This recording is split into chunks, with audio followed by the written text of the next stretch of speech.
Welcome to Wealthy Mind, where we talk about all things finances, the good, the bad, the ugly, and the surprising.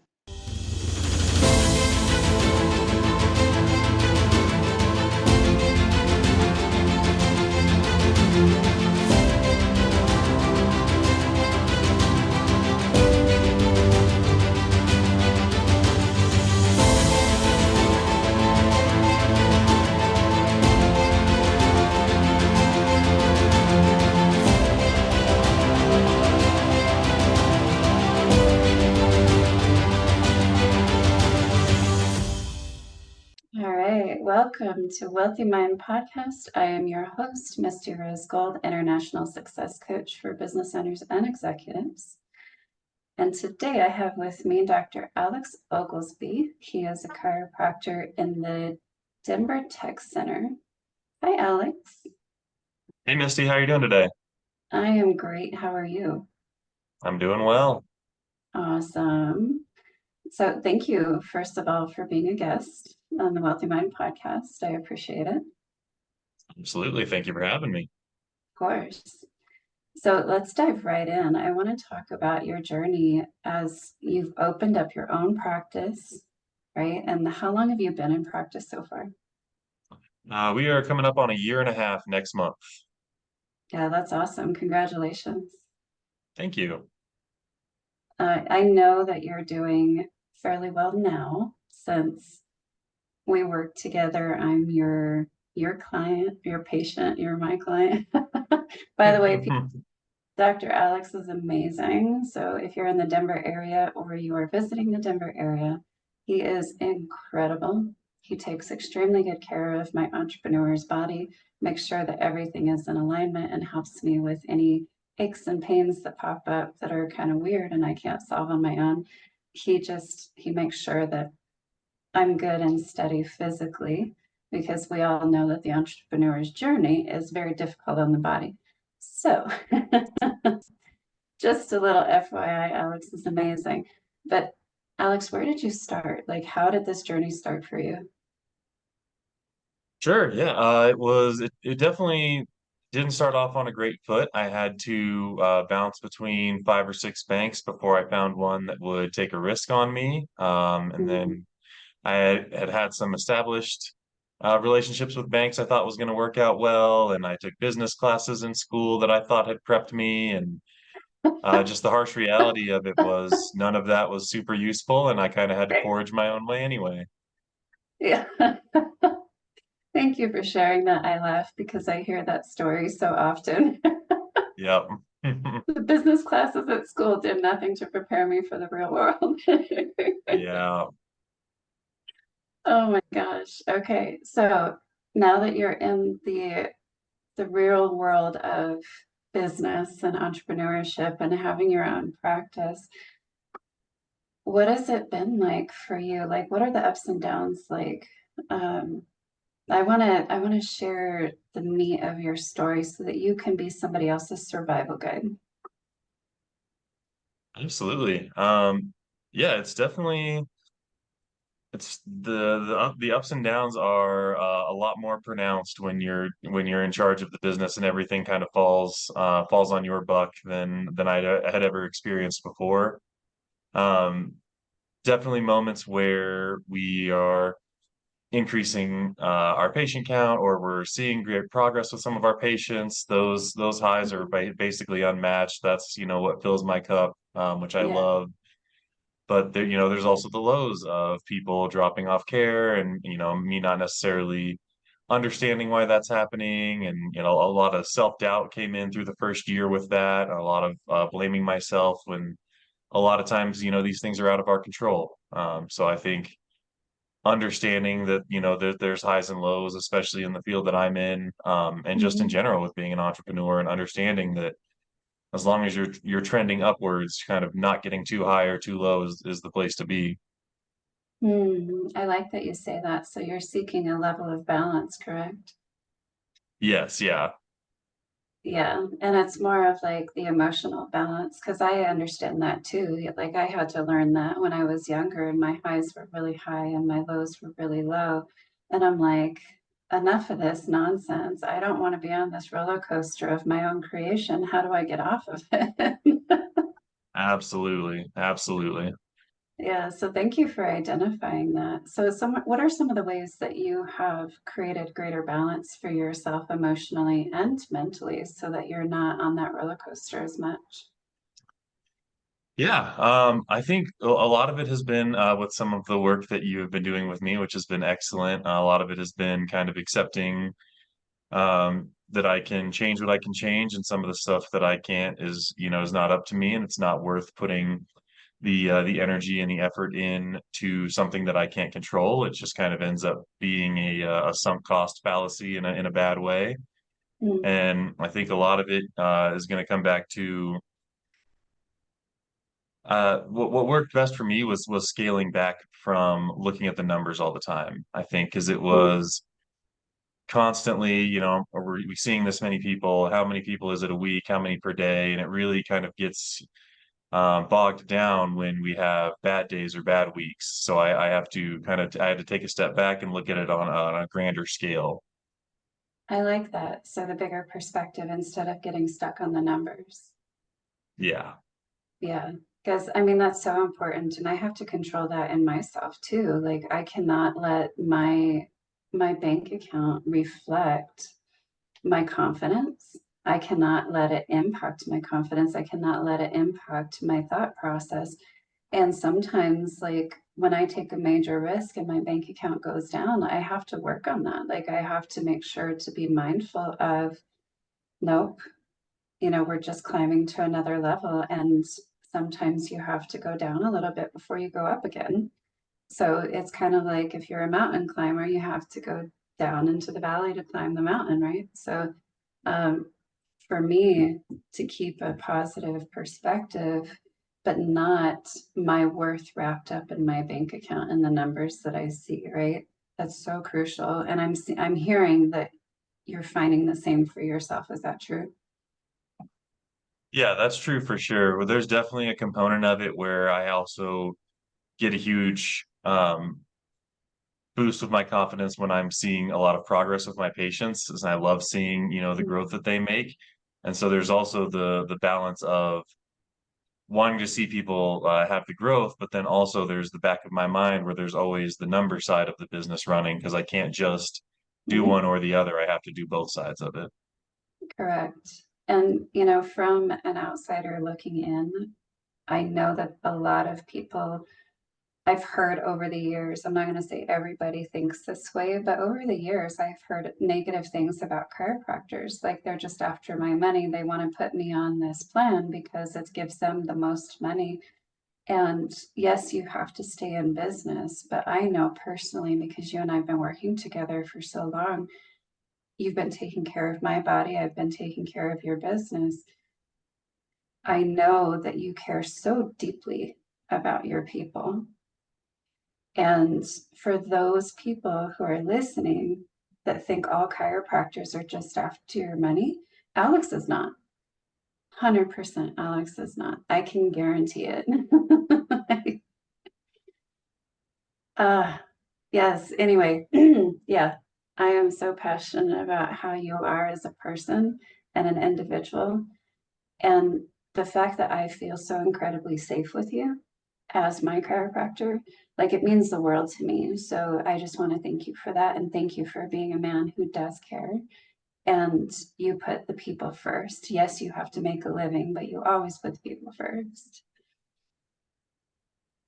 I appreciate that. Yeah, that's the whole reason I got into it, is I want to help people. And I agree that, in the chiropractic field, like in many fields, there are people that are not always out there with the most honest or honorable intentions. But I just do try to do my part every day to make sure that I am patient focused first, and then everything else kind of falls after that. Yeah. Well, thank you for being a good human.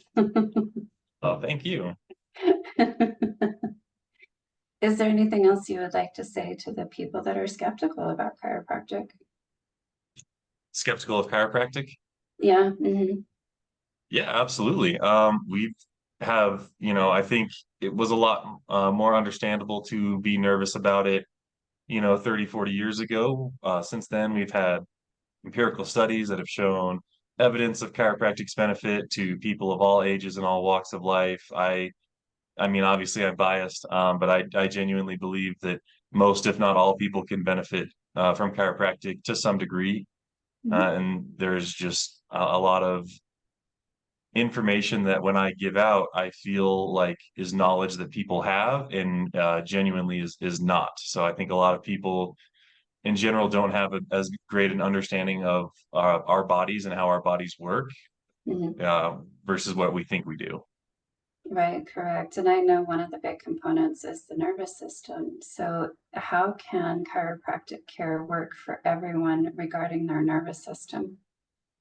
Yeah, absolutely. So our nervous system controls basically everything in our body. It controls all our organ function and how well we're able to move and adapt to our environment. And the big focus with chiropractic, it's usually viewed as back pain, neck pain, low back pain doctors, but in reality, chiropractic is the study of nerves and how the nerves function properly. And the big thing that we're working on is making sure that the spine is aligned properly so that the nerves can conduct the proper messages at the proper intervals. If we're Mm. having misalignments or pinches on these nerves, we can get misread signals coming up to and coming down from the brain, and it can result in all sorts of changes to our nervous system. So there's definitely big benefit for making sure that our body is communicating properly and understanding what's going on in the world around us. Yeah, thank you for explaining that because a lot of people do view chiropractic care as, oh, I hurt, so I need to go see the chiropractor. But that's not the case. For those of us that are out for optimal health, be it athletes, be it people like myself, like entrepreneurs that are all into their health, we need to have the proper communication with our nervous system. I believe in that too, which is why I see you every week because I'm not in pain every time I see you. I'm very rarely in pain. Absolutely. But I notice it's like the effects are cumulative with your chiropractic care. It's Hmm. not one and done situation. And I notice the longer that I see you, the better my body works and the easier it is to get it back into alignment if it falls out of alignment. So, can you speak to the accumulative effects of chiropractic care? Yeah, absolutely. I think in general, we would all love to have that one moment where we get the perfect adjustment and everything is just right in our life. But in reality, the body works with chiropractic the way that it works with everything. If you want to lose weight, you don't go to the gym once and then say, "Oh my gosh, why haven't I lost this weight?" Or, if you're going to get your teeth worked on at the dentist, they're going to take time to go through everything. If they're doing Mhm. braces, you have to go through adjustments each time to make sure everything works. That's just the way that the body works in general is accumulation of stuff over time. So if we're working out, the more you work out, the better that your body is going to feel. It's the same with chiropractic. If you're consistently going, your body is going to understand that this is what proper motion feels like, this is what proper communication feels like, and our body is able to adapt better when we are used to getting that regularity. So, with regular chiropractic care, correct me if I'm wrong, does it set our bodies in a state of optimal healing? Because I know that our bodies were designed to heal themselves. If you are in regular chiropractic care, does it have that benefit with the body? Yeah, absolutely. That's kind of our whole goal. One of the core philosophies of chiropractic is the power that made the body heals the body. And so, I don't want to dive into whatever everyone's belief is, but the fact Mhm. that we are hardwired with all of this nervous system and the ability to self-heal and the ability for our body to overcome so much, but it can't do that if it's not properly understanding what is actually wrong with it. So, chiropractic is huge in general for getting people the proper motion and the proper communication in their body so that their body can heal properly. That's what I always tell people. Mm, It's not me healing you, it's me putting your body in the right position so that your body can heal itself. that's awesome. I absolutely love that. Is there anything else that you think our listeners need to know about chiropractic care that is not common knowledge?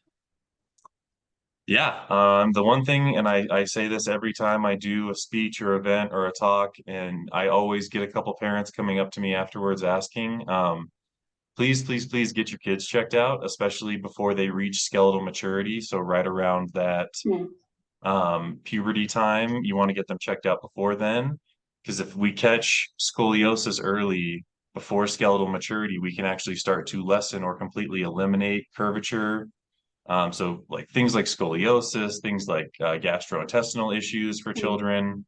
A lot of these are really addressable topics, and chiropractors tend to be the last people that get called, when in reality, it would work a lot better if we were the first people to get called. But I understand that that's, not the norm, shall we say. But yeah, Hmm. having a pediatric and family focused chiropractic practice, I always try to encourage people to get their kids checked out because, in general, people don't get their kids checked out until they have a big fall or a big slip or hurt in some type of sporting event. And it's just a lot easier to get kids checked out before, make sure that everything is developing properly and growing the way that we want it to. Yeah. So let's go back to sports in just a moment, because I Okay. can see the massive benefits for you adjusting kids that are playing sports.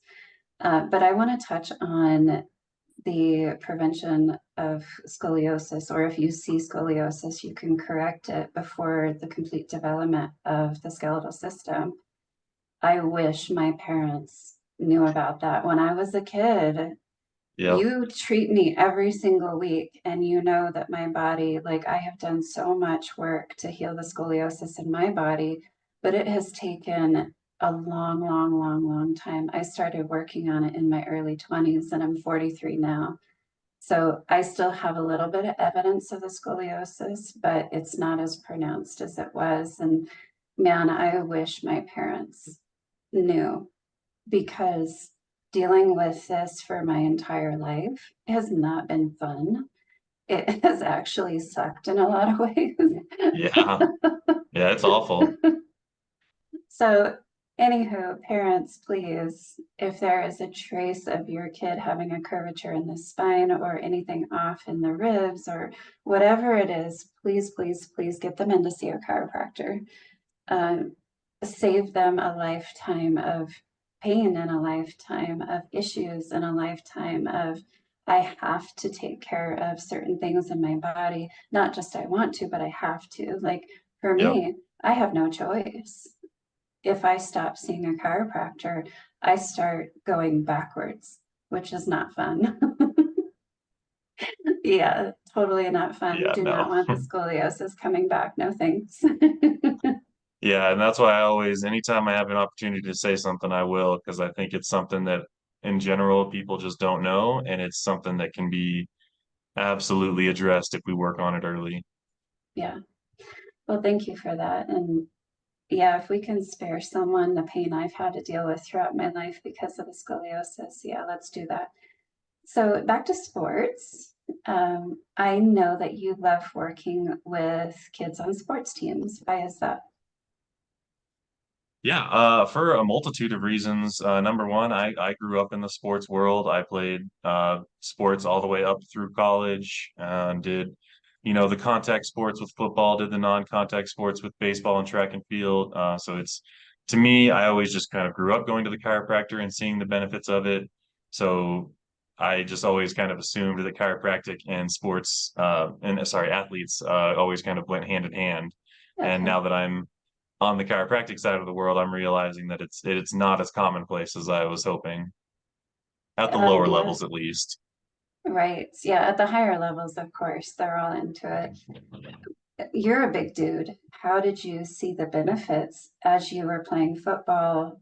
When did you get adjusted? Was it after games, before games? And being such a big guy, like how tall are you? I am a little under 6'7". Yeah. So Alex is Yeah. a big dude, y'all. Yeah. He is a gentle giant though.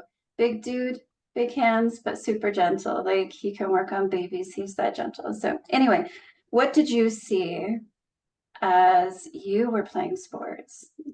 Like how did it Sure. impact your ability to play football? Yeah. So the big ones that I would get all the time, I loved getting my neck adjusted and my upper back adjusted. I played offensive line, which is a lot of helmet contacting into pads, a lot Mm, of concussive type slamming forces right in the neck and upper back and the shoulders.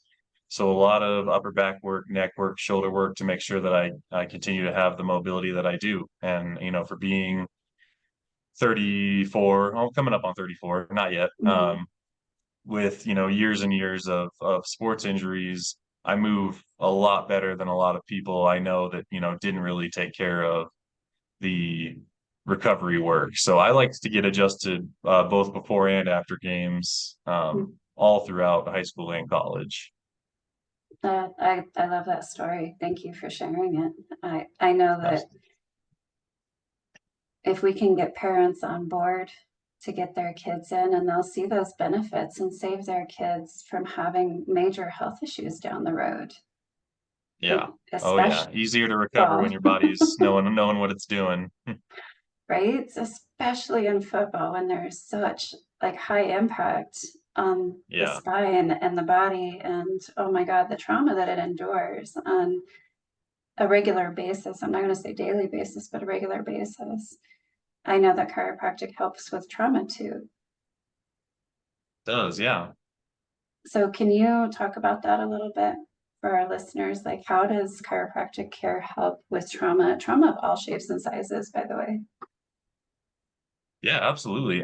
So we see it, a physical trauma I think is pretty easy to see with people. I mean, especially if their body is showing any type of uh movement impropriety or anything that is not moving properly, we can see that with the physical trauma. And that's what we are trying to do is just get the body moving properly, moving correctly, kind of getting back to normal or as close to normal as we can get. Because sometimes there is just no way to get back to 100%. But if we can get you to 98 and you were at 40, you'll be a happy camper. Mm-hmm. We'll also see emotional trauma sometimes with people, especially we get it with a lot of people around their neck. A lot of people have emotional trauma that they've held on to, whether they are aware of it or not aware of it. And we'll see fairly often where I'm just kind of going through my routine adjustments with people. I'll feel, the adjustment move, the bone move the way that I want it to. And then they'll sit up and they'll just be crying, crying, and they'll apologize. And I'm like, no, no, no, don't cry. There's no Me, judgment here. Yeah. me. Yeah. I've cried in There's no judgment. adjustments. I didn't say anything.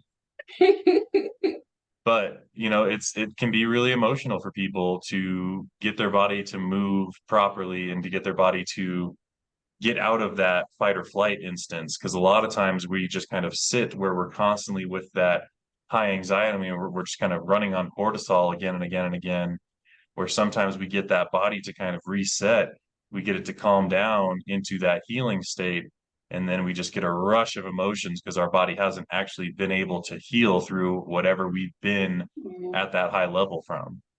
yeah, yes. And I personally relate to this because last year was very traumatic for me. And I know that you've seen the progression with my body and with my healing progress, just in general, getting myself away from the traumatic experiences and decompressing and healing and all the things. You've seen me cry a lot.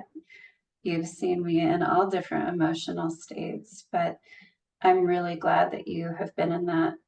You've been there for me to hold that space for me so that I do have a safe space where I can release those things as the adjustment is happening if I need to.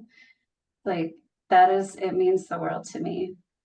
And to know that I'm in good hands is not just your hands, but I know that I'm in the presence of somebody that can actually have the empathy for me as I'm processing those traumas. And now I feel like I'm clear of it, Mhm. 100%. I'm clear of those traumas. And it's a large part due to how you hold that space for me every time I come in for an adjustment. where it's okay if I cry, it's okay if I'm angry, it's okay if I'm neutral, it's okay if I'm happy, it's okay if whatever happens in that space. So I'm going to say a personal thank you to you for helping me clear that trauma from last year. Absolutely. I appreciate you saying that. It's something I will always try to perpetuate here is that there is no judgment here. This is just a place of healing. Thank you for that. However we get there. Right. Thank you for that. Now, financial stress is a big stressor for people. And I know that you deal with your own financial stress. Do you see that it's common in your patients dealing with financial stress and they may not talk about it? Or do they talk about it?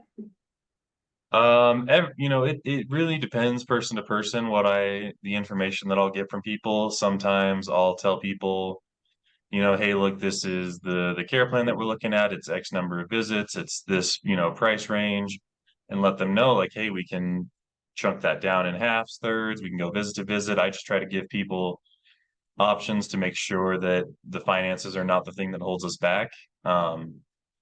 And even then, sometimes I'll get people that will say, oh, well, I need to wait. Okay, great. Are we waiting? Because we're waiting, on the financial side? Are we waiting because we're not sure that this is the right path for us to take for healing? Because if it's finances, like we can address that later. Is this the right place for you to heal is always kind of my first concern. But then I'll definitely see a fair amount of people who um, just will not put any type of risk on it. So even if they Mm, know that this is the healing that they need, they're not in a place financially to do that. And even, when I say, hey, look, we can do this and do whatever payments you feel comfortable with down the line. For some people, they'll still just say, no, it works better for me to, only be able to come in when I can pay you. And again, no judgment. I just want people to heal. And if I can only see you when I can see you because of finances, then be happy to see you when I see you. yeah, that's good. Now, how does, like, I understand the misconceptions around chiropractic care contribute a lot to people placing a high value on paying money toward chiropractic care. So, Mm. right. So it's what do we prioritize? If if people think that chiropractic care is just a supplemental thing, of course they're not going to put it as a high priority, but people like myself, entrepreneurs that are striving for optimal health, athletes that are striving for optimal health, we are going to put a high value and a high price tag on our health, which means we're going to value the chiropractic care and put it as a priority or make it a priority in our lives. Now, how do you treat people that are coming to you? Let's say it's an executive who is stressed out to the max. Maybe he's the CEO of the company or the CFO. And the majority of his stress, let's say 80% of his stress, comes from managing the money of the company. So financial stress. What do you do for him? How do you treat somebody like that? Yeah. Or her? Or Mostly what her. we're Yeah. sorry. What Or was that? her. Him or Yeah, her. fair. Absolutely. Yeah, so mostly when we're looking at people that are dealing with stressful situations, we're seeing a lot of tenseness in the chest, upper back, and the neck, where we kind of just hold all of that. We kind of Mm, get into the shrug shoulder syndrome, where we are just kind of constantly keeping our shoulders up by our neck. Oftentimes, what we'll see is when we get a lot of the motion, especially through the upper back and neck, where we get a lot of those neural pathways that supply our heart and our lungs and our liver, we will start to see a natural calming effect from that person. Their body will mm. understand that. Sorry, give me just a second. Gosh. All right, guys, we're gonna give Alex just a second. I think he might have a patient walking in, but he's coming No right back. apologies. The X-ray machine battery was charging, so. Ah, okay. But yeah, usually when we get the motion with these people, we get the nerve response that tells their body to calm down, and so we can see reduced stress just from there. But on top of that, if we want to continue to focus on that, we also do auricular acupuncture. So we do a little bit of ear acupuncture with an electronic needle which we Mhm. use to stimulate some of those rest and digest organs, which again continues to tell the body, hey, it's okay to calm down. It's okay to have time where we heal. Because when we're sitting in that stressful mindset, we are always sitting at that fight or flight where our body is just sitting in the stress. So what we really need to do is find a way to Mhm. break that cycle and let your body get into its rest and digest, its parasympathetic system, if you will. Yeah, certainly. So business owners and executives, listen to Alex and go get chiropractic care, please. It makes everything better because from my expertise, when people are stressed out, their minds don't work as clearly. They're not as sharp. So in order to have a clear mind so that we can manage everything that we have to manage throughout the day, and especially people at higher levels, they're responsible for so much. We need that clear mind. And the stressed out body and the stressed out mind does not give us the clarity that we need to perform at our best. So chiropractic care is a part of calming our stress levels. And the acupuncture thing that you're talking about, it's not invasive. Like Alex has used it on me and it does not hurt. It does not puncture the skin. It stays on the surface of the skin. So just throwing that out there for anybody who's scared of needles. It's nothing to be afraid of. It's not an actual needle that's going to puncture your skin. Yep, yep. No needles, just a little electronic point. Very cool. So Alex, I know that we need to wrap up. You've got a patient coming in pretty soon. I love to ask people, what do you do to keep a wealthy mind? Yeah, for me, it's about finding a balance where I can spend, as much time as I can on my practice, looking to grow and interact with people and engage in the community.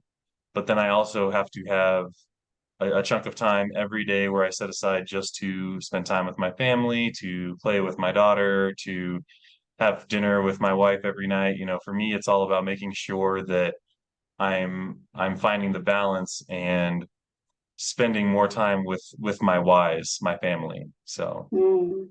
And you like game night, right? I do like game nights. Yeah, yeah, I do. There, I am definitely in the nerdy realm. I like to play Magic. I play D&D pretty much once a week. My wife gives me a pass, takes full care of the family and the baby, and lets me go hang out with my nerdy friends, and really just is a good time for us all to decompress and not have that focus. That's awesome. So for the nerds out there, if you're looking for a Yeah. chiropractor, here's your chiropractor. Yep. Please come in. We'll talk nerdy. That's awesome. I know it's all about personal connection, right? You're a chiropractor, I'm a success coach, and people come to us because they connect with us. So that's why I'm saying, hey, nerds, come visit Alex. Yeah. Hey, football players, come visit Alex. Hey, people that are like big dudes, come see Alex because he can handle you. And then all the way Yep. down into the little babies, right? So, anyway, if people want to come and visit you and get an adjustment from the wonderful Dr. Alex, how can they get in touch with you? Absolutely. So they can check our website. It is www.alexchiro.co, like Colorado. We're also located right off of Arapahoe and Havana, kind of catty corner from the Top Golf in the Rampart office building. So it's 6855 South Havana Street, Suite 450. Cool. Thank you so much. And I definitely appreciate you as a client and my chiropractor. So thank you for your time today. I appreciate you coming on and just letting me have a conversation with you. Absolutely. I appreciate you having me. Thank you. Awesome. All right, Alex. Well, thank you, and we will see you next time. All right, Misty. Thanks. Thank you for tuning in to the Wealthy Mind podcast. Please be sure to download the Wealthy Mind app today and make sure to support your local Dress for Success.